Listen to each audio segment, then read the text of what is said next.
Selamat malam pemirsa, Warta Kota Kupang kembali hadir untuk Anda dengan informasi aktual dan menarik seputar Kota Kupang. Bersama saya Kristianus Nenu, inilah Warta Kota Kupang selengkapnya.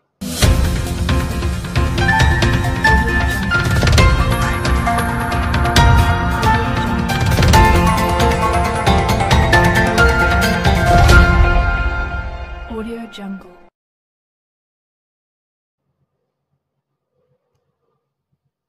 Kita buka dengan berita utama. Pemirsa, kemacetan terjadi di Jalan Bundaran PU Oebufu. Kemacetan diduga akibat ruas jalan yang tidak dapat menampung arus lalu lintas pada malam hari. Selamat malam pemirsa, saya Osoki Maki melaporkan peristiwa Warta Kota Kupang hari ini. Baik pemirsa, untuk berita lalu lintas hari ini, Jumat 12 November 2022, terlihat situasi arus lalu lintas jalan umum tepatnya di Jalan ini. Seperti yang pemirsa lihat, terjadi kemacetan yang cukup parah dan puncaknya terjadi menjelang jam 10 malam. Menurut pemantauan Warta Kota Kupang, ada beberapa faktor yang menjadi penyebab kemacetan hari ini. Pertama adalah lebar jalan yang dapat dikatakan tidak cukup menampung aktivitas lalu lintas yang membludak saat menjelang malam hari. Selain itu, ditemukannya beberapa pengendara yang parkir secara liar sehingga menyulitkan pengendara lain untuk mengendara secara bebas. Pada malam hari ini umumnya juga menjadi aktivitas yang padat bagi masyarakat Kota Kupang, baik itu sebagai jam pulang kerja maupun waktu rekreasi keluarga atau anak-anak muda. Bagi pemirsa yang kebetulan menyaksikan berita hari ini, dapat kami sarankan untuk tetap hati-hati dan utamakan keselamatan, seperti menggunakan helm guna mengecek kembali kondisi kendaraan Anda. Itulah informasi lalu lintas yang bisa saya sajikan untuk pemirsa sekalian. Terima kasih dan sekian untuk laporan berita Warta Kota Kupang hari ini. The Yudhoyono Institute menggelar kuliah umum yang bertempat di Universitas Katolik Widya Mandira Kupang. Tema dari kuliah ini adalah mempersiapkan generasi unggul menuju Indonesia Emas 2045 dengan Agus Harimurti Yudhoyono sebagai pemateri. Dan pemirsa, sekarang saya berada di aula STI Fakultas Kampus Unira Kupang. Saat ini sedang diselenggarakan kuliah umum yang dipimpin Tuan Sumoleh Partai Demokrat Agus Harimurti Yudhoyono. Kunjungan ini terdapat dua agenda penting, yaitu pelantikan pengurus DPC Partai Demokrat yang sudah berlangsung tadi di Bogor. Semua para employee dan sesuai jadwal AHY kemudian menuju ke kampus Unira Kupang. Bisa kita saksikan secara masing-masing kegiatan kuliah umum dari pukul 15 Wita dan selesai pada pukul 17 Wita. Dalam sambutannya, AHY menyampaikan Indonesia perlu diperhatikan baik dari aspek ekonomi, sosial maupun politik. Dalam aspek ekonomi, Indonesia membutuhkan generasi muda yang unggul agar stabilitas ekonomi Indonesia terus terjaga dengan baik. AHY melanjutkan bahwa generasi muda merupakan bonus demokrasi yang harus dibentuk melalui pendidikan untuk membangun SDM, membangun daya tahan dan daya saing bangsa. Ketua Umum DPD Partai Demokrat Agus Harimurti Yudhoyono memberikan kuliah umum kepada mahasiswa di Universitas Widya Mandira Kupang dengan tema mempersiapkan generasi unggul bangsa menuju Indonesia Emas 2045. Dalam kuliah umum AHY mengatakan, persiapkan diri kalian dengan baik. Kalian adalah tulang punggung bangsa ini, apalagi saat ini dunia sedang dilanda berbagai permasalahan. Di samping itu juga, ia mengatakan, generasi muda adalah motor-motor penggerak sekaligus mesin bangsa untuk perubahan. Jadilah versi terbaik bagi dirimu sendiri sehingga kelak menjadi generasi muda yang bermanfaat bagi bangsa dan negara. Terkait Indonesia Emas di tahun 2045, dia mengatakan dapat terwujud jika Indonesia dalam keadaan aman dan damai. Selain itu juga, Indonesia harus jadi negara yang maju serta semakin mendunia. AHY diketahui berada di Kota Kupang untuk menggelar safari politik dan bertemu dengan sejumlah kader-kader Partai Demokrat NTT. Selain memberikan kuliah umum kepada mahasiswa, pada Rabu 7 Desember, AHY akan melantik sejumlah pengurus DPC Demokrat NTT yang berasal dari 22 kabupaten kota se-NTT. Dalam rangka menyambut Natal 2022, Pemuda Gemit Klasis Kota Kupang adakan pembukaan konser CP Natal ke-8 yang bertempat di halaman kantor Gubernur Nusa Tenggara Timur. Selamat malam pemirsa, bersama saya Yeti Baluk. Saat ini saya sedang berada di gedung kantor Gubernur Nusa Tenggara Timur. Lokasinya diadakan konser CP Natal ke-11 oleh Pemuda Klasis Kota Kupang. Konser ini diadakan di halaman Gubernur dalam rangka menyambut Natal 2022. Dan acara ini diisi dengan berbagai penampilan menarik dari kurang lebih 500 pembawa acara. Selain itu, konser ini juga dilakukan penggalangan dana untuk pembangunan pelayanan Gemit Eklesia Biatabang Klasis Alor Barat Laut. Dapat bisa saksikan di layar kaca Anda, saat ini sedang diisi penampilan oleh salah satu pengisi konser malam ini. Konser sendiri diisi dengan berbagai macam penampilan, mulai dari nyanyian lagu rohani, tarian, musikalisasi puisi, drum band, dan drama musikal. Juga terlihat penonton memenuhi semua kursi yang disediakan dan begitu antusias mengikuti setiap rangkaian acara. Habis masa kontrak, sekelompok pedagang kaki lima yang awalnya bertempat di Pasir Panjang beralih ke pantai wisata Kelapa Lima.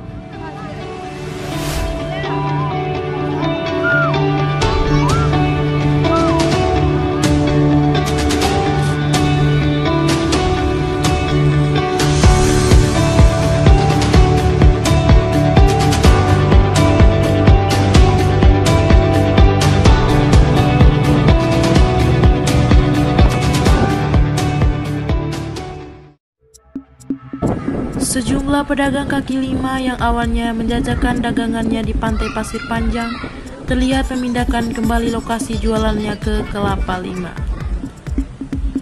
Diketahui pada awal tahun 2020 sejumlah pedagang ini direlokasi di Pasir Panjang dikarenakan adanya proyek penataan di pantai Kelapa Lima menjadi pusat wisata kuliner agar dapat dijadikan sebagai ikon wisata Kota Kupang.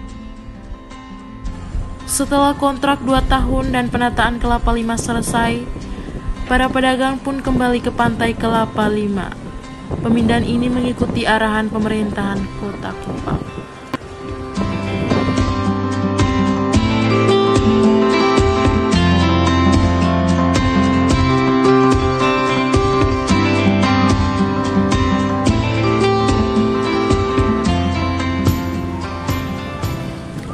Halo, selamat siang, Mama. Sudah waktu untuk bicara sebentar tentang jualan ini. Mas, tahu kan kita dari Pasir Panjang ke sini. Ya. Nah, sejak kapan pindah dari Pasir Panjang ke tempat ini? Hampir 2 bulan, 1 bulan lebih kan. Terus apa alasan Mama untuk pindah dari sana ke tempat ini? Itu memang di Pasir Panjang masa kontrak sudah habis. Kita kembali semula ke sini.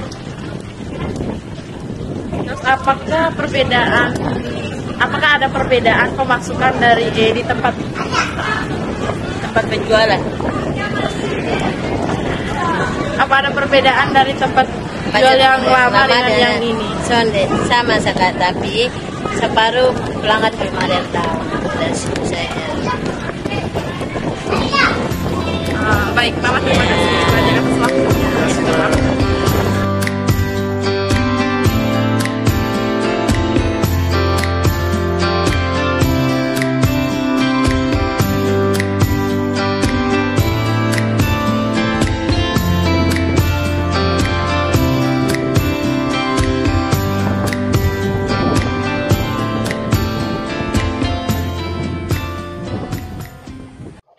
Pemirsa, tetaplah bersama kami di Warta Kota Kupang. Kami akan kembali setelah jeda pariwara berikut ini.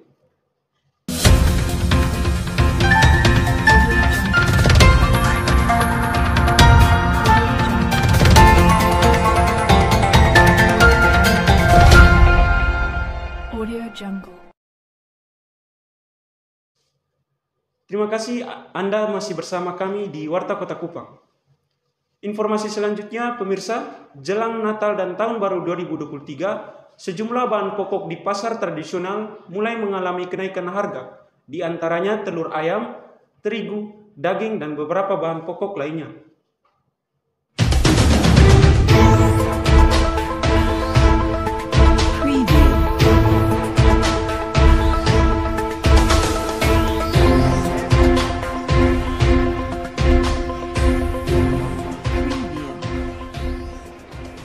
Menjelang Hari Raya Natal 2022 dan Tahun Baru 2023 mendatang, sejumlah harga sembako di pasar tradisional di Kota Kupang mulai melonjak. Salah satunya di pasar tradisional Naikoten 1. Kenaikan yang cukup signifikan terjadi pada beberapa kebutuhan pokok seperti ayam potong, bawang, daging sapi, minyak goreng, dan beberapa komoditas lainnya seperti telur, terigu, dan gula pasir. Sebelumnya, harga ayam potong yang dijual dengan harga 50.000 kini melonjak antara 60 sampai 65 per kilogram. Untuk harga bawang merah naik 20.000 per kilo menjadi 28 hingga 30.000 per kilogram. Sedangkan daging sapi naik dari 90.000 menjadi 100.000 per kilogram. Harga minyak goreng ukuran 2 liter di pasar ini dijual dengan harga Rp39.000, namun saat ini harganya meningkat mencapai Rp40-Rp40.000. Kenaikan harga kebutuhan pokok juga terjadi pada gula pasir yang kini dibanderol dengan harga Rp15.000 per kilogram. Untuk harga telur ayam saat ini dijual Rp58.000 dan Rp60.000 per rak, dari sebelumnya Rp55.000 per rak. Meskipun harga tinggi, namun sembako dan komoditas lainnya tetap menjadi kebutuhan masyarakat, sehingga permintaan pun tidak akan turun. Sejumlah pembeli mengeluh mengenai kenaikan harga komoditas ini. Warga berharap pemerintah melakukan kontrol terhadap harga sembako di pasaran, agar harga komoditi lainnya tidak ikut naik.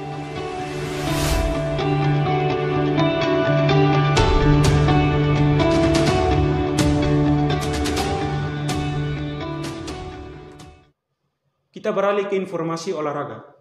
Kesebelasan Himakep B, Himpunan Mahasiswa Kecamatan Bejawa, berhasil membawa pulang piala usai menjadi pemenang atas kesebelasan Hipmas Himpunan Mahasiswa Asal SOA dalam turnamen sepak bola Permada Cup 2022.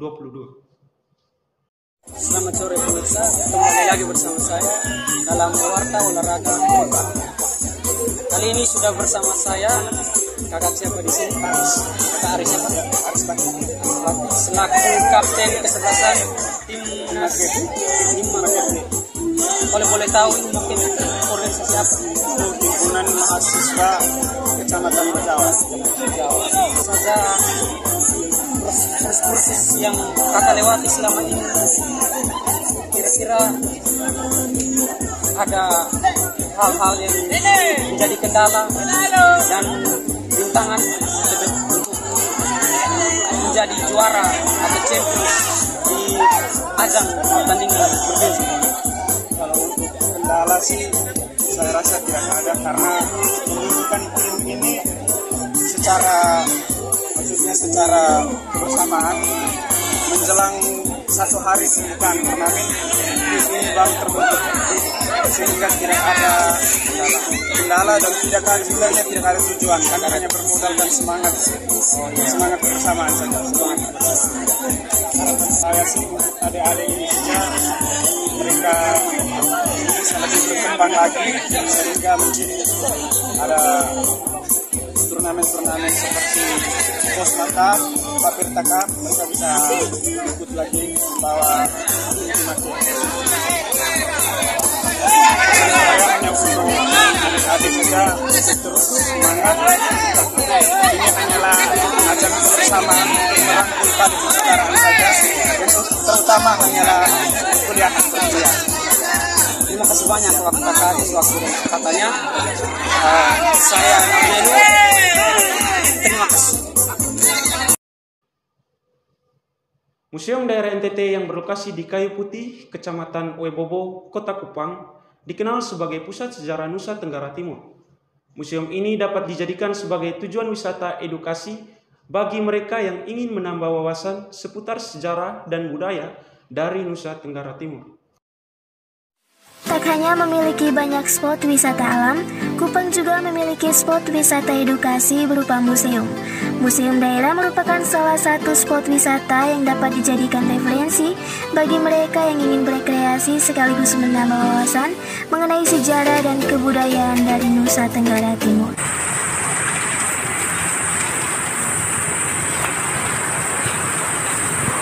Halo pemirsa Warta Kota Kupang, saat ini saya sedang berada di depan gedung Museum Daerah NTT yang dikenal sebagai pusat sejarah dari Nusa Tenggara Timur karena ribuan koleksinya, mulai dari benda prasejarah hingga benda-benda tradisional dari kelompok-kelompok etnis yang menempati berbagai wilayah di Nusa Tenggara Timur. Lalu bagaimana sih keseruannya menjelajahi tiap sudut museum daerah ini? Yuk ikuti saya.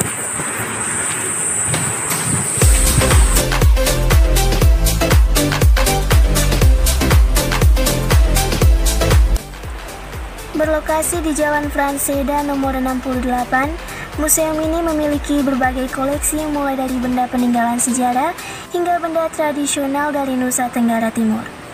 Museum ini dikenakan biaya masuk sebesar Rp3.000 bagi setiap pengunjung yang ingin melihat isi dari museum daerah.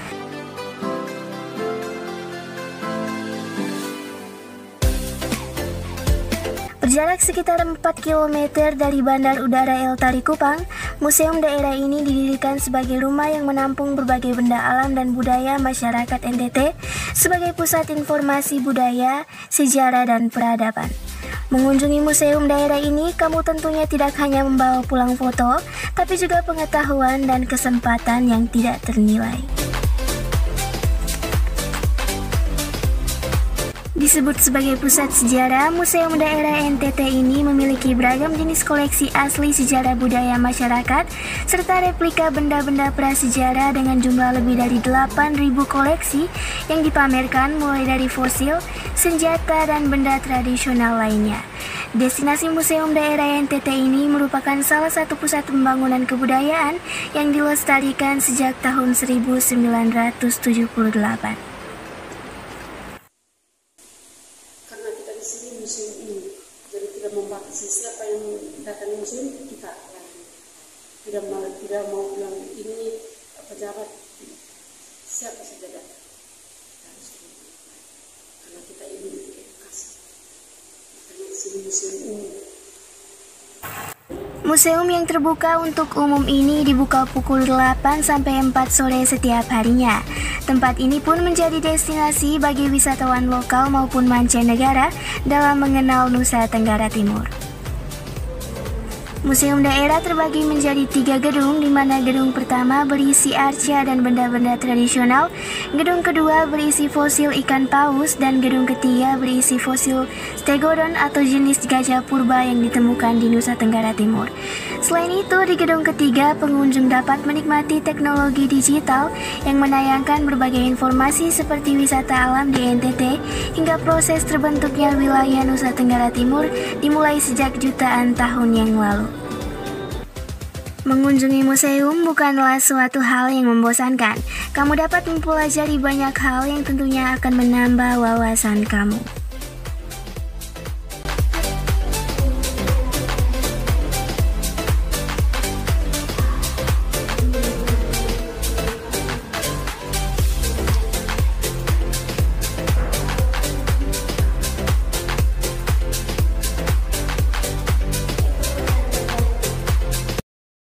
Informasi ini sekaligus menutup perjumpaan kita hari ini. Tetap saksikan Warta Kota Kupang setiap hari pukul 7 waktu Indonesia Tengah hanya di NTV. Saya Kristianus, mewakili seluruh kerabat kerja, pamit undur diri. Selamat malam dan sampai jumpa.